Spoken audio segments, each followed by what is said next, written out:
Welcome to WPL's virtual cooking class, Terrific Tubers and Radical Roots, Expanding Your Veggie Vocabulary with Colin McCullough. Since Colin went vegan in 1995, he has been finding new ways to make healthy eating convenient and delicious, especially while raising two boys with healthy appetites. Colin teaches private and public cooking classes throughout New England, sharing his experience and recipes with people who want to incorporate more whole food, plant-based meals for health, compassion, and the environment. He has published 2 books, The Healthy Vegan Cookbook and Smoothies That Taste Like Girl Scout Cookies. You can learn more about Colin on his website and Facebook page. Links are in the recipes handout. This project has been funded with federal funds from the National Library of Medicine, National Institutes of Health, with the University of Massachusetts, Worcester. Thank you, Colin. All right, yeah, thank you so much. So this class, I actually wrote this, created this class specifically for Worcester Public Library. So big spotlight to them. This is actually the International Year of Fruits and Vegetables. And so I decided to try to come up with recipes to shine some light on some of our vegetable friends that you might be in the supermarket in the produce section and take a look at and say, I don't know what to do with that. I'm going to go right past that. You know, some of our friends that don't really get a lot of love. Here's celery root, celeriac, right? So you probably go past this and say, I don't know about that one. Also, always confused with the turnip is the rutabaga. You can see here. So again, you know, you pass by this and say, I'm not quite sure what that thing is, what to do with it. So I'm just going to keep on walking, even though these are actually delicious, given the right recipes, of course, and also, you know, an extra source of vitamins and minerals. You know, part of why I teach the classes is to try and show as many different ways to eat different fruits and vegetables and whole grains as much as possible. And so, you know, the USDA recommends 4 to 5 servings of fruits and vegetables a day. Probably no surprise to anybody. Almost nobody in America actually eats that. You know, we're lucky if we get 1 or 2 servings of fruit and vegetables a day. So, you know, what would it look like if you had 5 servings of fruit and vegetables a day? Some people think like I'd be eating salad three times a day. It's definitely not the case. Some people even will shoot for 8 to 10 servings of fruit and vegetables a day. There's so many different great combinations of how to be able to do that. So, as you said, I'm vegan. I've been vegan for over 25 years now, and I have 2 boys who are 18 and 21, and they are both vegan as well. So, you know, it's one thing for me to try and eat healthy, but you know, trying to you know, get my kids to eat healthy food, you know, just like any other kids, you know, it's has been challenging sometimes. So, you know, trying to figure out you know, healthy, whole food, delicious recipes that they ask for seconds and thirds, and I know I'm on the right track. So some of the recipes today are from the Healthy Vegan Cookbook. So you had mentioned that. The Worcester Public Library does have a copy of this, so if you want to take a look at that. This is available on Amazon in print or ebook version. So if you want to make Jeff Bezos a little richer, then you can get that. Also, there's the Smoothies That Taste Like Girl Scout Cookies. So I use healthy whole food ingredients to try and replace all 10 of the, or duplicate all 10 of the Girl Scout cookie recipes. So we're going to do a number of different recipes today, trying to spotlight some of those vegetables, like I said, that you see in the supermarket. You're not quite sure what to do with it. Some of these usually make an appearance somewhere around Thanksgiving. You know, if you mash it up and put a bunch of butter on it, then, you know, it's passable, I guess. But we're going to try some different things. So the first recipe we're going to do, it's kind of like a jump to the next recipe. So this actually is not in the cookbook. It was supposed to be, but for whatever editing, reviewing, it didn't make it in. So you might find in the cookbook there's a recipe for lasagna, which is one of my favorite recipes to make. One of the things it calls for is Parmesan-like topping.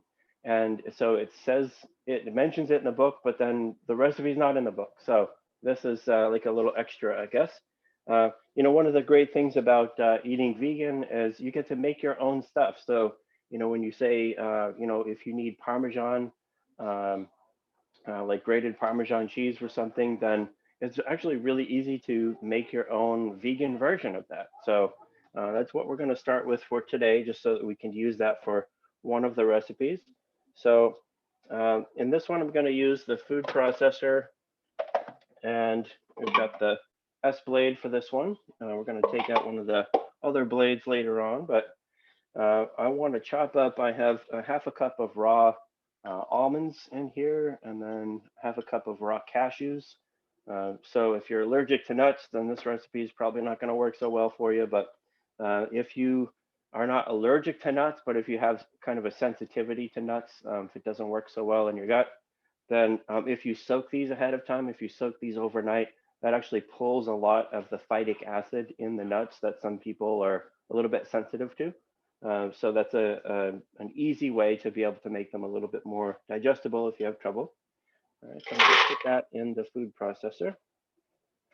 And to that, I'm going to add 1/4 of a cup of nutritional yeast. So it's got kind of a scary name. If you are not vegetarian or vegan, you probably never heard of it before. This is the vegan's friend to help give things kind of a cheesy, like kind of a nutty flavor. So nutritional yeast is an inactive yeast. So it's not like brewer's yeast. You wouldn't substitute something like that in this recipe. It's also nutritionally fortified, so it's got some extra nutrients added to it. So it's really good for you, and it gives things a really great taste. You can also like sprinkle this over popcorn, or I use it in all kinds of different cheesy sauces and things like that. So I'm gonna go ahead and add that in because I want that cheesy tang. We do have a question from Sharon. Sure, you bet. What brand of nutritional yeast do you like the best? Whatever is at the health food store. So I mean, I'll get it from Trader Joe's sells it as well. In the health food stores, it's usually the Red Star brand, but I'm not really too picky. Honestly, I've never really noticed that much of a difference from one brand to the next. Probably Trader Joe's just uses the Red Star and then relabels it. I don't know, but nutritional yeast is something that you can definitely find at Whole Foods. Like I said, Trader Joe's has it as well. You might have to kind of hunt for it in the store a little bit to find it, or ask where it is. You can definitely order it online. It can be in your pantry for a long time, so it's shelf stable. And you can get nutritional yeast in bulk online for like super cheap. It's very, very inexpensive. So right, so I'm going to add to this a teaspoon of white miso paste. So you can see here, this is the Miso Master brand. There's a number of different brands, but this is just going to give it a little bit extra tang because, of course, dairy Parmesan cheese has kind of a tang to it. So I'll put in about a teaspoon. This you're going to find in the refrigerated section at most supermarkets. A lot of times they kind of put it next to the dairy section because they don't really know what to do with it. But miso is just fermented soybeans or different grains, depending. Miso can be fermented or different fermented things, but usually like this one, it's going to be soybeans, right? So we have a question. Can you use chickpea miso? Oh yeah, yeah.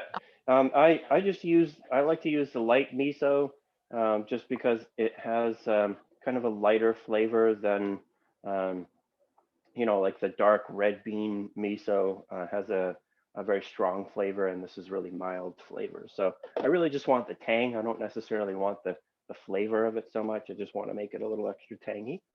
And then I'm going to put in about a half a teaspoon of sea salt. So anyone who's been in my classes before knows this is the brand that I like to use, which is the Redmond Real Salt. All right, so REDMOND. This is a sea salt, but it's actually from a salt mine out in the Midwest, from an ancient seabed. So it is technically sea salt, but it's from sea millions of years ago. So I'll put in half a teaspoon of salt in here. All right, and then I'm just going to let this run for a minute in the food processor just to break it down.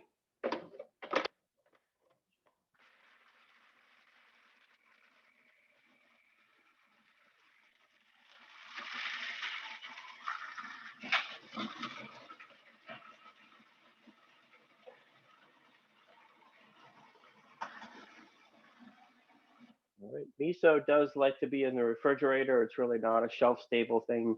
You know, like I said, in the supermarket, you're going to find it on in the refrigerator, and then you want to keep it in there. It does keep for a long time, so months and months it can keep in there. Like I said, it's a fermented product, so you know, it takes a really long time to go bad because like it's already fermented. So I'm just going to run this for another minute here.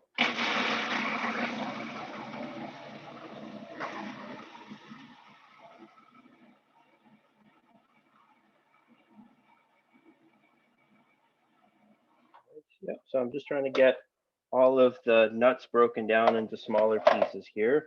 You don't want to let it run too long because eventually it will start making nut butter. It will be like the world's worst nut butter because it's got miso and nutritional yeast in it. So I wouldn't really want to eat that as nut butter, but there we go. And then we'll have plenty for the recipe that I'm about to make. Right. Also, let's see, put that aside. So that's the Parmesan-like topping, the mystery recipe from the Healthy Vegan Cookbook. Sometimes people will email me and say, hey, what happened to the recipe? I can't find it. We are going to move things over here. All right, so this is going to be a casserole that we're going to make. And you know, one of the unfortunate things about doing the classes online is that I can't make this for you in person and be able to hand out samples because this is so good. This recipe is so fantastically delicious. You know, you guys are going to see like what I put into it, and you're going to say, how can that actually taste good? Because it's just a bunch of root vegetables, but believe me, it's so great. So this is the rutabaga, celery root, and potato gratin. All right, so there's a couple of different ways you can make this. I've made this a handful of times and just kind of played with the recipe a little bit. So, you know, I'm going to talk about variations of what you can do. In the recipe, it calls for using a mandolin here to slice the vegetables. All right, so mandolin, otherwise known as your finger guillotine, right? So if you are feeling bold and safe, then go ahead and try that. The other thing you can do is that is much safer, is you can use, if you have a food processor, you probably have one of these. So this blade does the slicing, also very sharp, but then it ends up being behind the guard of plastic. So that's actually what I did, was I used the food processor instead. I like my fingertips whole and not sliced off. So I have one of those, but I don't really use it that much. The food processor is so much easier, right? So what I did was I took about a pound of rutabaga, which you can see. That's what this is. So they do look very similar to turnips. They kind of have a similar coloring almost, but turnips are definitely smaller. These are much bigger, and they have a wax coating that's put on them just so that it preserves it for a lot longer. So you want to peel that off. You definitely don't want any of the wax in your food. So like one medium rutabaga, that's a really large one. I bought a larger one just so that you could, you know, see it better. So you want to trim that, peel it.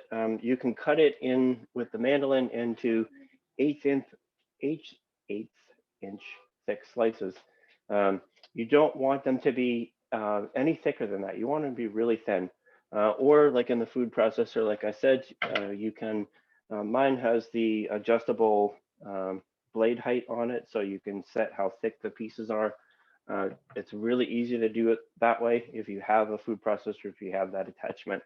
So you want to put in one medium rutabaga. You're going to put in 1 pound of medium or of yellow gold potatoes. So depending on the size of the potatoes that you put in, it's going to be, between 2 and 3 potatoes. You definitely want to peel and trim the rutabaga.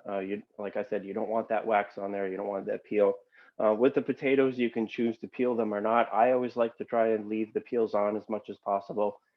In a potato, most of the nutrition is in the peel, so I want to keep that. And then there's going to be 8 ounces of celery root, which is one of these, right? Celeriac. So popular question with these is this the same thing as celery? Like, is this what celery grows from? And sort of yes and no. So this is the same plant as celery, but celeriac, they modify it, they graft it so that they pick it. So if you're going to grow it for the celeriac, you want the biggest root possible. So if you want to grow celery, to eat celery, then you don't need a big celery root like that. So it's 2 different like variations of the same plant. So celeriac, this one has a pretty hard exterior on it, so you definitely want to peel this, or just take a knife and kind of peel that layer off. Definitely has a strong smell, just like celery. So you're going to peel it, and yeah, you definitely know it's celery. So it's going to be the combination of 3 things. All 3 of those are going to be sliced 1/8 of an inch thick, either with the mandolin or in the food processor. Colin, we do have a question. Yep. Do you have a brand of mandolin that you would recommend? I've owned a couple of different brands, and they all get the job done. They're all very, very sharp. So you just have to be really, really careful. Seriously, they're very, very sharp. It's very easy to mandolin yourself. So, Good advice. yeah, don't want to do that. So you're going to take all 3 of those roots and put them in boiling water. And you want to boil these for about 10 minutes, right? So just enough to kind of soften them up. And so I did that already. The magic of virtual classes is it already appears. So these are the shreds of all of that. Doesn't look especially appetizing, I understand, but it is about to be. All right, so we have the cooked root, and then what we're going to put in next is 2 cups of cashew cream. So basically that is 1 cup of cashews and 1 cup of water blended together. Cashews are very soft nut, so you don't have to necessarily soak these ahead of time. You don't need a super blender like a Vitamix in order to do this. You can do this in like a NutriBullet or something like that. But Vitamix is always great. So I'm gonna put in 1 cup of the cashews, and I'll put in, let's see, 1 cup of water here. And I'm just gonna blend this up together. So the recipe that kind of inspired this, I looked up a few different versions of this. They all use a lot of cream and a lot of butter. So I really want to do this without the dairy, without the heavy cream. So the cashews, the cashews are going to make this, really nice and creamy and have a great addition to that. So let me just run this for a minute here.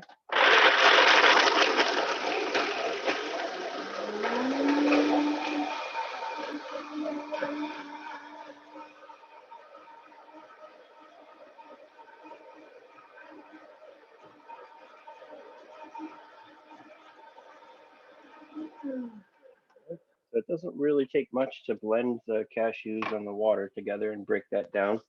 And also with cashews, because they're a very soft nut, then it's not like almonds where it has a pulp to it if you blend it in. The cashews, it just all blends together, so it's going to be nice and thick cashew milk, basically.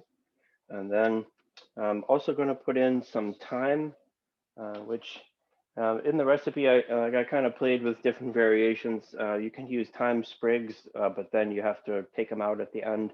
I really like the flavor of the thyme in here. I don't mind that it's in here. So I actually have been just putting it in whole. So see, I'm going to use about a teaspoon of dried thyme.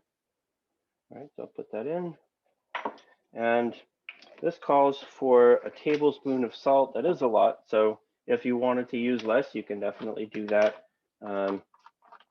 You can put in a teaspoon or tablespoon. I kind of like things salty. And so I'm going to put some more in here. All right, so there's the salt. And then I'm going to add a half a teaspoon of black pepper, which I forgot to get out earlier, just right here. Right, benefits of doing this in my own kitchen, I guess, right? I know where everything is. So there's the half teaspoon of black pepper, and I am going to add to that the cashew cream, right? So I'll add that, and then I'll stir all of it in together. Go. And I need a spoon to stir everything together. Here we go. All right, so you can see in the pan, I'm just kind of mixing it all together here. So it's really evenly combined. And also, you know, one of the great things with this, if you can slice it up that thin, 1/8 of an inch, you know, it's kind of hard to do that with a knife to really get that precise. So that's why I say if you can use a mandolin or a food processor, it's really best. In this recipe, the au gratin, you don't want to be biting into big chunks of any of this. You really want, you know, really thin slices that, you know, every forkful that you get is going to be a mix, a whole mix of different flavors, right? So here we go. There's the mix together. And I'm just going to spray, I have my casserole dish here, all right? So I'm just going to spray that real quickly with, I used the olive oil cooking spray. So it's going to help it so that it doesn't stick to the pan. It's all done. Right. Spray. And then, so what I'll do is I'll put in about half of this mixture as the base layer. And then that's where that Parmesan like topping is really going to come in. As there's the first layer, I'm just going to spread that out.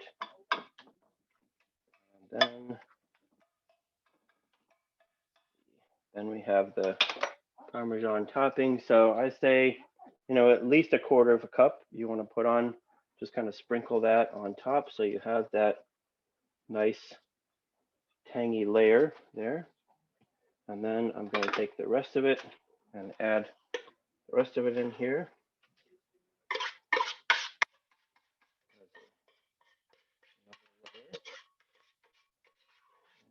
See, if I had a fancy camera set up with multiple camera angles, you wouldn't be missing a thing, but just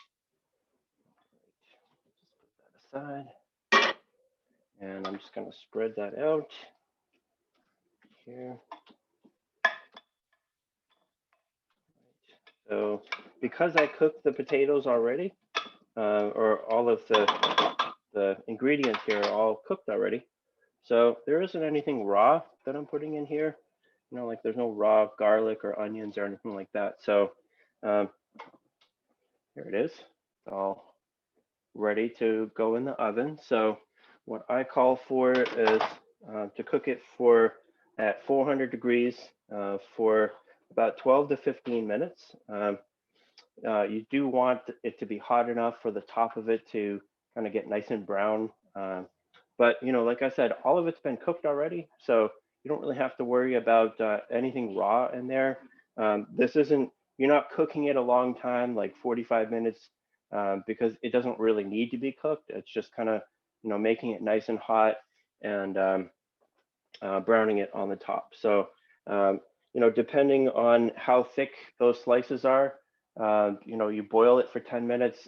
If the slices are somewhat thicker, then you probably do want to cook it a little bit longer just to make sure that those slices of the different root vegetables really cook all the way through. Right. So that is this recipe. Does anybody have any questions at this point about this recipe before I move on to the next one? Feel free to unmute yourself if you like. We do have one question here. For your topping, if you do not like almonds, can you put in another nut? Yes, yeah, you could just use cashews if you wanted to. Something like, I don't know, I would just use cashews if you didn't like the almonds in there, because anything else like macadamia nuts or walnuts or pecans or anything like that, it's definitely gonna, those nuts have a much stronger flavor, so you're definitely gonna notice that in there. The reason that I'm using the cashews and the almonds in that recipe is that both of those are pretty mild tasting. Um, I like the almonds because those are a little bit harder. So in this sprinkle, you have bits of softer and harder nuts, but you can definitely leave the almonds out and just do the cashews completely. Just one thing I definitely want to recommend when you're using the food processor to make the Parmesan-like topping. If you're only using cashews, then just don't do it too long because it will start turning it into cashew butter because that's what food processors do very well, as they make nut butters very well. Would you recommend sunflower seed? I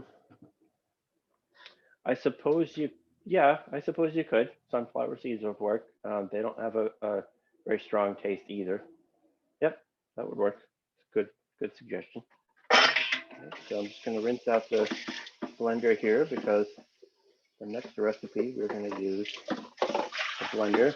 This one you definitely would want a strong, powerful blender if you have access to that. This is going to be the roasted root soup, right? So in order for this recipe to really come out nice and creamy, this is where you would really want to have a powerful blender if you can. All right, so in this recipe, you can see I've roasted everything ahead of time. All right, so I have 6 large carrots here. And by the way, this smells amazing when it's roasting in the house. These roasted veggies smell fantastic. So I got the carrots and I've got the pieces of parsnip here. So I have 6 large carrots and 2 parsnips. I've cut them in half and then I put them on. You can see here, this is a silicone baking mat. And so that actually you can reduce the amount of oil that you would need to use. Like I said, I used the spray oil on this just to help roast the veggies and make them a little bit crisper. Just to make sure that they don't stick to the bottom of the pan. It's really helpful to have that baking mat on there, but you don't need it. It's just helpful. And then I also have 1 medium red onion. All right, so I roasted that. You can see here. The wonderful thing with roasting vegetables like this is, carrots and parsnips and onions, they have a lot of sugar in them, natural sugar. And when you roast these, then it actually starts to caramelize the sugars that are in them. So you can see like the onion is brown here. It was white and purple before. So it's kind of the magic of roasting is that it gives it a totally different flavor. So, you could cook the carrots and the parsnips and the onion and then put them in the blender just as it is, but it's going to have a totally different flavor than the soup if you roast it. So there are also, let's see, so I'm going to put the carrots and the parsnips in the blender here. Right, so I roasted these for about 15 minutes at 450 degrees, and then I took them out and turned them over. And then in this case, I roasted them for another 20 to 25 minutes because these are definitely thicker pieces. They were not thin pieces that I cut. So you probably want to roast them a little bit longer. You want them to get nice and brown like that. So I'll put the onion in, right? And then I put it in for 15 minutes, turned them over and then put them in for another 25. And in that second round, I also put in garlic and ginger. You can see here, I roasted that as well. I did it in the tin foil and didn't leave them out because it'll just burn them to a crisp. So again, roasting, if you've ever roasted garlic, then you know, just again, definitely a different flavor than just cooked garlic. So it just goes so well in this recipe. And then to this, we're going to add 6 cups of water. So let me get out my cup measure here and put in 4 cups of water because that's about all that fits in the Vitamix at a time. And then we'll just stir in that last two cups of water. Right.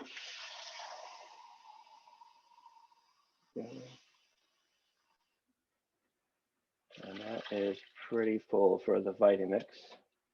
Okay. And to that, I'm also going to add a 1/2 cup of raw cashews here because I really want to make this soup nice and creamy. And that's going to give it some fat. It's going to make this soup extra creamy. So there we go. I'm just going to blend this for a minute here.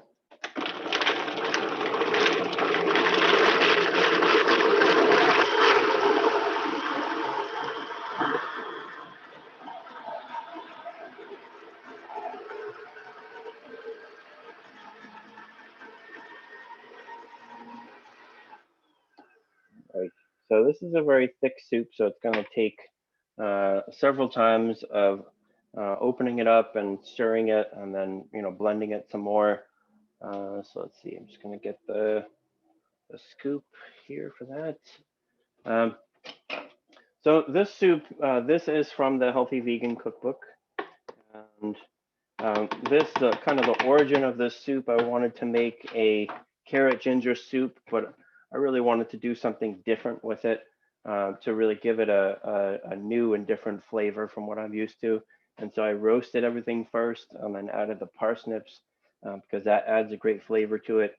Also, there's 4 cloves of garlic that go in as well, or the garlic that's been roasted. And this versus just the standard carrot ginger soup is so much different. It tastes so much better.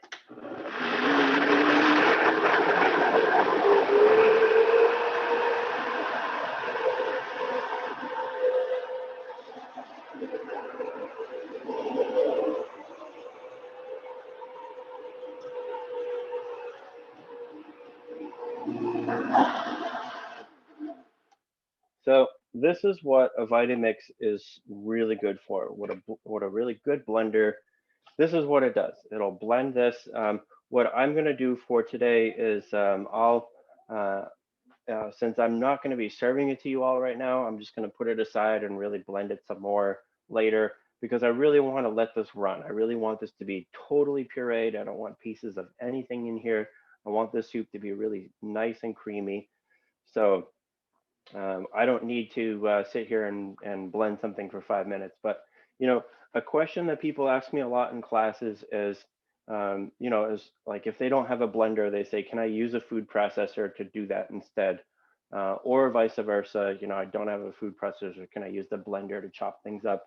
In the case of a Vitamix, there's kind of a bit of a crossover because you can use a Vitamix to do some chopping, but it doesn't really do that well. Like a food processor chops, it does that really well. It can chop, it can make nut butters, it can puree like tomatoes and things like that. It can do that all day long, every day, and not burn out because that's what it's designed to do. Whereas blender is really designed to do liquid ingredients, so like soups and sauces and things like that, where you can do that in the food processor somewhat. You can't do too much of it because then it starts to spill out. I may or may not know that from personal experience. At times when I didn't have a blender handy, I've used the food processor, but it doesn't really, the consistency doesn't come out very creamy. It just doesn't really work very well for that. It's not really what it's designed to do.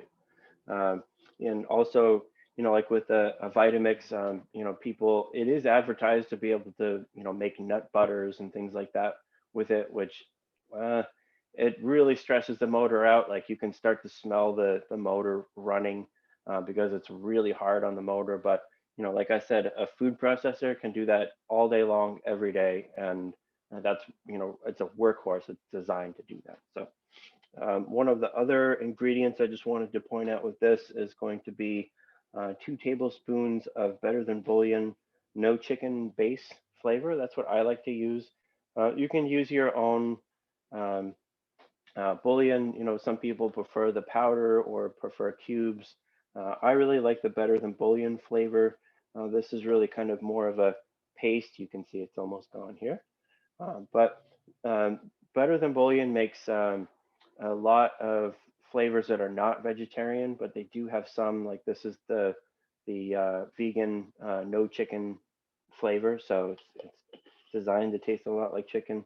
Um, you know, you can find these in most supermarkets at this point, but some of the vegetarian flavors would be more of a health food store kind of thing. It's a little harder to find in a regular supermarket. So sometimes I'll order these online. These come in all kinds of different flavors. There's the vegetarian, there's the no chicken base, there's the garlic flavor. So that garlic flavor would taste really good in this as well. All right, so that is that recipe. And like I said, I'll just blend the rest of it later. You guys don't have to watch me blend for 5 minutes. Does anybody have any questions about the roasted root soup at this point before we move on to the next?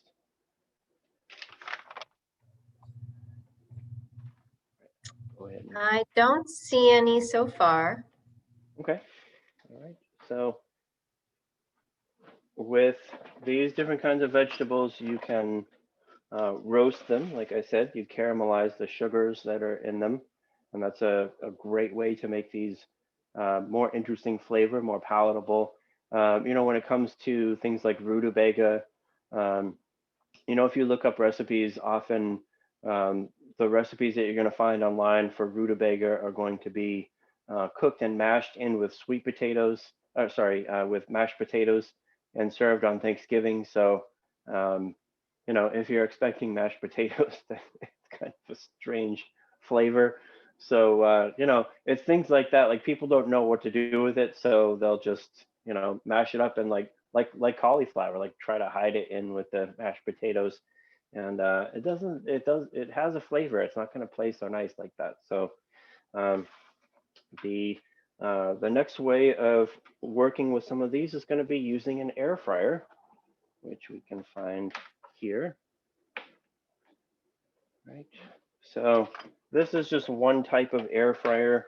This is kind of like the egg shape air fryer, and with this one, basically you can use just a little bit of oil, and it makes fries of all kinds of different things. So in this recipe, I have, this is from the Healthy Vegan Cookbook.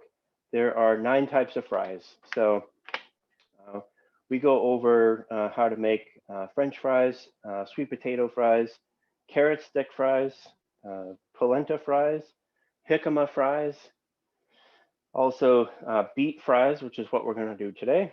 Also celeriac fries, our friend the celeriac, we found a different way to be able to cook that as well. You could make skewered onion fries with this. I have a recipe for that, and also plantain fries as well. So with the air fryer, it's similar to deep frying it, but you're really only using a little bit of oil. You can use it without using any oil at all, but definitely just a little bit of oil, just enough to coat everything. Just a really thin coat is going to make it nice and crispy. All right, so I cut up, like I said, we got the beet fries, which is several beets cut up here. And you can see I cut them into sticks here. These are kind of thick ones, so I'm definitely going to be cooking these for longer than I normally would. But, you know, with an air fryer, it's been great for me with my kids. You know, they really like the French fries or like the sweet potato fries with that. And, you know, basically an air fryer is really just a countertop convection oven, basically. So it's got the heating element in it, and then there's a fan on top of that blowing all the heat down. And then I'll show you the basket. It's kind of two baskets in one, right? So there's the basket there. That's actually clean. I just use this all the time, so it looks darker, right? So it's got the airspace underneath it, so the heat's blowing down, goes underneath, so it's just getting heated from all sides, unlike a regular oven, right? So, you know, when I would come home and my kids are hungry and they want something quick, then you know, getting like the frozen French fries that are already soaked in fat, you know, and then cook those, that's not really going to be the healthiest option for me. I, you know, didn't really want to do that with my kids, but you can use just a little bit of oil and, you know, cut up some French fries or sweet potato fries and cook those, and they're super healthy. And they only use just a little bit of oil. I am going to show you one of my secret tricks here. Well, not so secret, it's in my book. This is a French fry cutter. All right, so you can use this to cut all kinds of different things. Potatoes works really well.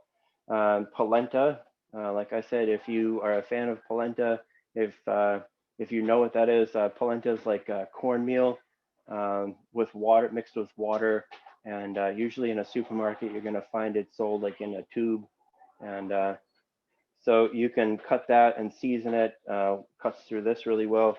With beets, beets are definitely tougher, harder, thicker root vegetable. So it's a French fry cutter is going to have a hard time with beets or a sweet potato or something like that. So these ones I definitely recommend that you cut them by hand. Hence why they're kind of larger than a regular fry. So with this one, you definitely want to peel the beets, and we're going to toss it with some garlic powder here, right? And also going to use some of that ground thyme. There we go.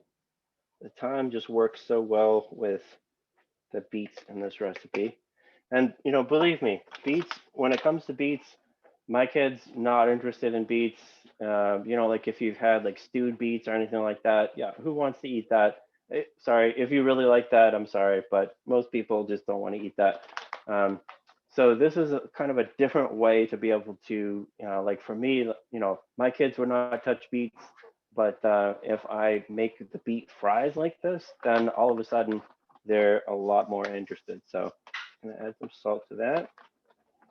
And like I said, you can use just a little bit of oil here. And so this one you would use, I'd say probably about a teaspoon of oil really is all you need, because you just need to be able to coat it a little bit here. All right, so it's about a teaspoon, and that is going to be enough to make it really nice and crispy. So I'm just going to mix this together in the mixing bowl.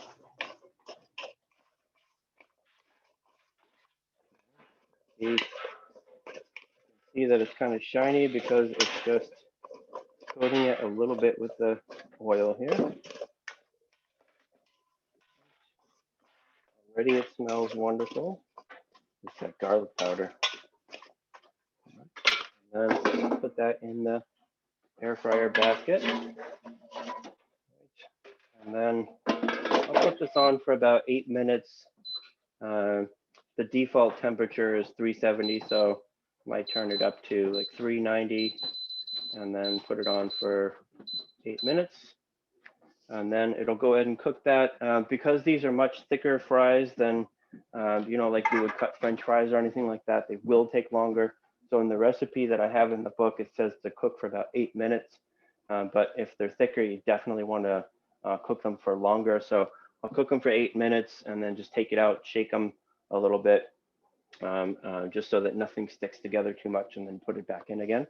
All right, so carrot stick fries, one of my favorite things in here. Again, you know, regular carrots, like if I'm trying to get my kids to eat carrot sticks, you know, they, like anybody else, are going to feel like, you know, I feel like a rabbit here, I'm eating carrots. But if you put them in the air fryer, like I will toss them with a little bit of smoked paprika, a little bit of salt, a little bit of maple syrup. So they're going to be really nice and sweet, but you're going to get all of the benefits of the carrot, all the nutritional benefits, and it's just going to taste different enough. It's going to have a nice smoky flavor, so that's really good. The jicama fries, I really like that. Jicama, I almost included that with all of the other roots and tubers today, because that's another one that, unless you're used to cooking with it, like I know in Hispanic foods, they sometimes use jicama, but outside of that, it's just not something that we use, that we're used to using. And so it's another brown like root vegetable, and it has a very mild taste. It's sort of similar, I guess, in texture to a potato. So it has a very mild taste, and you can make the jicama fries out of that. And then, like I said, the celeriac fries, plantain fries. If you've ever had plantains, very similar to bananas, but definitely not nearly as sweet. They're much starchier kind of vegetables, or fruit. So, if you bring that home and you say, oh, what do I do with this? The plantain fries is another great thing that you can make with that. And then just, dip them in a great sauce. It'll be really good. So any other questions at this point before we're all done? Yes, we do have a question about the oil that you used on the beets. Could you use coconut oil or ghee? Yes. Yeah, you could. Mm-hmm. Great. Yeah, I mean, if you've been to my classes before, you know I generally don't use oil. In the Healthy Vegan Cookbook, there are only a few recipes that use any oil at all. In the air fryer is where I kind of make an exception to that, because it's difficult to, the oil is what really helps to make it nice and crispy on the outer skin of it, of whatever you're cooking. If you don't want to use any oil, you can put it in without oil. It's just not going to be quite as crispy. Another alternative to that is you can use aquafaba, which is the water that's in the can of chickpeas. So if you drain out the chickpeas, that has kind of a starchy, it's kind of there's starch from the beans in the liquid, and you can save that and you can coat the vegetables in that, and that will also help to make it kind of crispy. It doesn't work as well as oil, but you can do that. You can try it. Great. We have another question. Could we substitute rutabaga for parsnips in the soup? Yes. Yep. Yep. There's 200 different recipes in the Healthy Vegan Cookbook, and unlike baking, like I don't really do a lot of baking, because there are so many things in baking that it has to be exact, and you can't substitute, and it has to be a half a teaspoon or it's going to ruin the whole thing. I'm way too lazy to cook like that. Most of the recipes that you're going to find in the Healthy Vegan Cookbook, you can definitely substitute out a number of different things, and certainly that the soup is no exception to that. I mean, the rutabaga is not going to taste the same as parsnip, but if you really hate parsnips, let's go with something else. That's fine. Yep. Great. Does anybody else have any other questions? You can unmute yourself if you want, or you could put them in the chat. Those beet fries are starting to cook. I can smell wonderful. I know. I'm very interested in getting an air fryer. Yep. Yeah, with an air fryer, you can get like I think Breville makes one that's several $100s, and it also is a toaster oven, and it's a convection oven. It does all kinds of different things, but you definitely don't have to get something that's super fancy and expensive. I think I have two of these. These are the Power Fryer XL. They sell them at BJ's. What I did was I just waited until after Thanksgiving, or after Christmas, because people get them for Christmas and then they don't know what to do with them, and then sell them on Craigslist to get some money. So you definitely can find them for like $60, $80. You don't have to go crazy. I was really skeptical at first. I saw like the ads on TV, and yeah, what kind of scam is this? But it's actually really helpful. It's it makes all those kinds of fries. It reheats foods really well, very easily. So, I definitely use my air fryers a fair amount as well. That's good to know.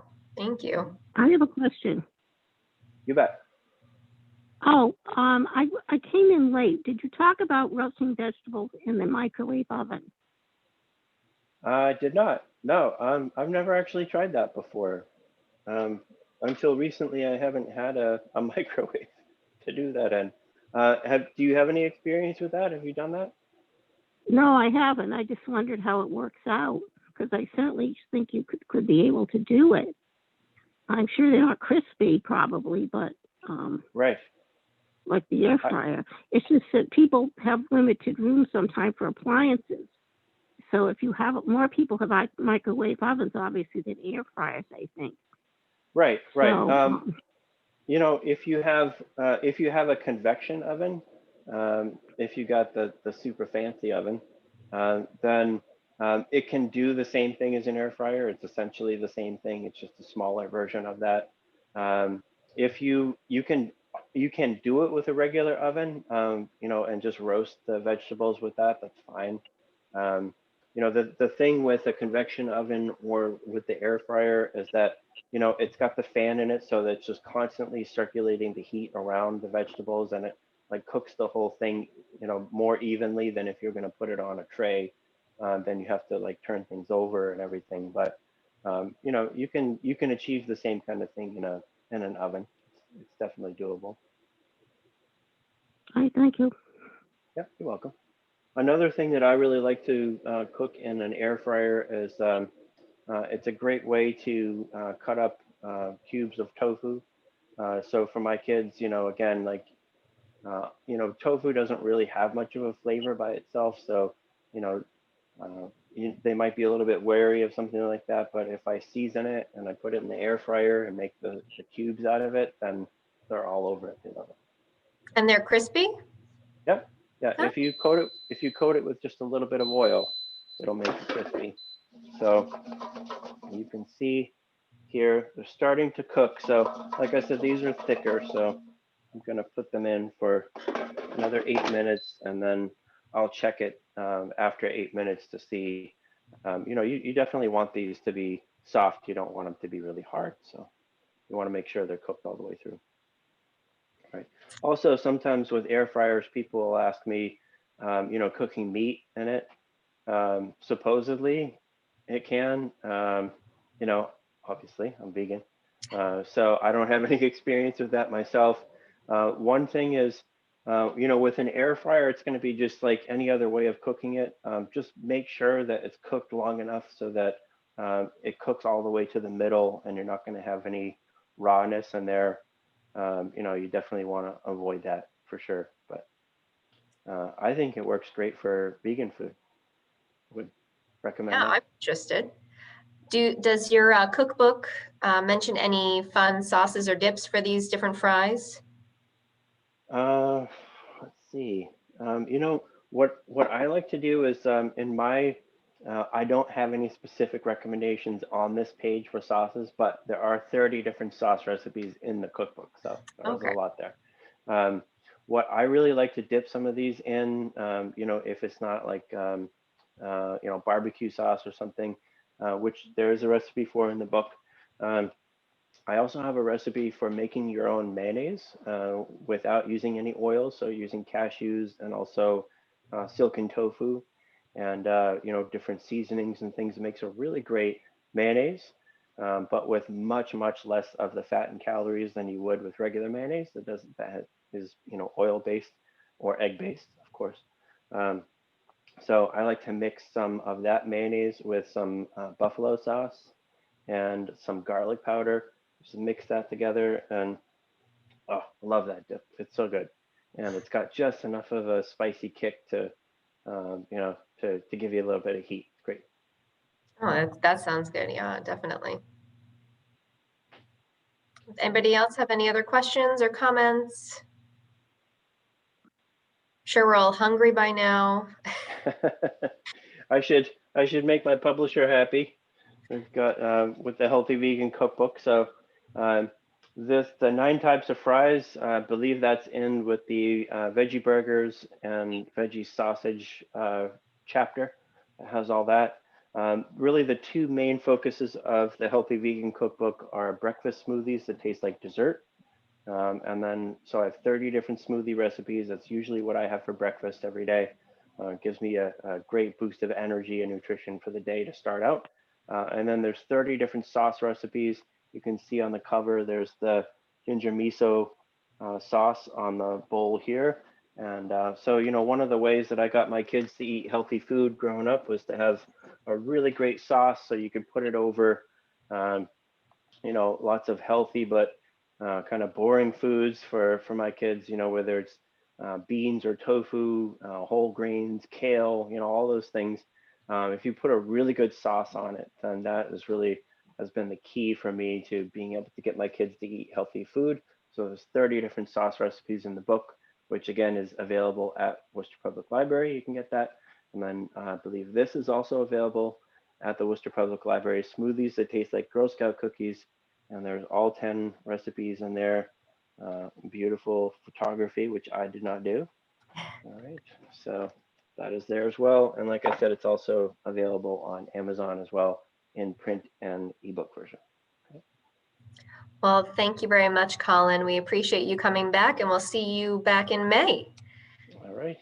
Yeah, sounds great. We're going to make some delicious Indian curries, just like the restaurant. Very exciting. Thank you all. Have a good afternoon.